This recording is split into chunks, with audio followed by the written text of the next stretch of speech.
आज का रामायण पाठ दोहा संख्या 253 से। गुरुपद कमल प्रणाम करी, बैठे आय सुपाई। विप्र महाजन सचिव सब, जुरे सभासद आई। भरत जी गुरु के चरण कमलों में प्रणाम करके आज्ञा पाकर बैठ गए। उसी समय ब्राह्मण, महाजन, मंत्री आदि सभी सभासद आकर जुट गए। बोले मुनि बरु समय समाना, सुनहु सभासद भरत सुजाना। धर्मपुरी ने भानुकुल भानु, राजा राम स्वबस भगवानु। श्रेष्ठ मुनि वशिष्ठ जी समयोचित वचन बोले, हे सभासदों, हे सुजान भरत, सुनो। सूर्य कुल के सूर्य महाराज श्री रामचंद्र जी धर्म धुरंधर और स्वतंत्र भगवान है।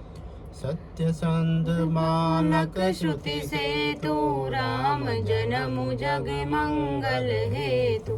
गुरु पितु माते वचन अनुसारी, खल दलु दलन देव हितकारी।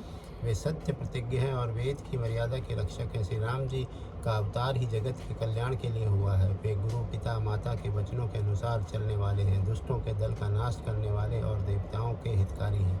नीति प्रीति परमारथ स्वार्थ, को न साम सम जान जतार। विधि हरिहरु शशि विधि सिपाला, माया जीव करम कुलिकाला। नीति, प्रेम, परमार्थ और स्वार्थ को श्री राम जी के समान यथार्थ कोई नहीं जानता। ब्रह्मा, विष्णु, महादेव, चंद्र, सूर्य, दिक्पाल, माया, जीव, सभी कर्म और काल। अहिप महिप जहाँ लगी प्रभुताई, जोग सिद्धि निगम गम गाई। करि विचार जिय देखहु नीके, राम रजाई शीस सबहि के। शेष जी और राजा आदि जहाँ तक प्रभुता है और योग की सिद्धियाँ जो वेद और शास्त्रों में गाई गई हैं, हृदय में अच्छी तरह विचार कर देखो तो वह स्पष्ट दिखाई देगा कि श्री रामचंद्र जी की आज्ञा इन सभी के सिर पर है। अर्थात श्री राम जी सबके एकमात्र महान महेश्वर हैं। राखे राम रजाई रुख, हम सब कर हित होई। समुझ सयाने करहु अब, सब मिली सम्मत सोई। अतएव श्री राम जी की आज्ञा और रुख रखने में ही हम सबका हित होगा। इस तत्व और रहस्य को समझकर अब तुम सयाने लोग जो सबको सम्मत हो वही मिलकर करो। सब कहूँ सुखद राम अभिषेकु, मंगल मोद मूल मग एको। केहि विधि अवध चलहि रघुराऊ, कहु समझि सोई करि उपाऊ। श्री राम जी का राज्य अभिषेक सबके लिए सुखदायक है। मंगल और आनंद का मूल यही एक मार्ग है। अब श्री रघुनाथ जी अयोध्या किस प्रकार चले विचार कर कहो, वही उपाय किया जाए।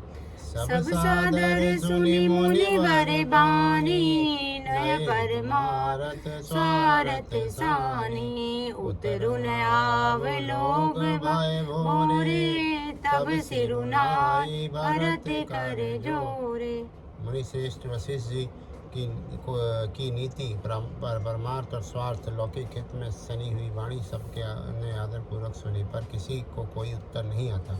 सब लोग भोले, विचार शक्ति रहित हो गए। तब भरत ने सिर नवाकर हाथ जोड़े। भानुवंश भय भूप गनेरे, अधिक एक बड़े। जन्म हेतु सब कहे पितु माता, करम शुभ देई विधाता। और कहा, सूर्य वंश में एक से एक अधिक बड़े बहुत से राजा हो गए। सभी के जन्म के कारण पिता माता होते हैं और शुभ अशुभ कर्मों का फल विधाता देते हैं। दलि दुख सजई सकल कल्याणा, अस असीस रावरि जग जाना।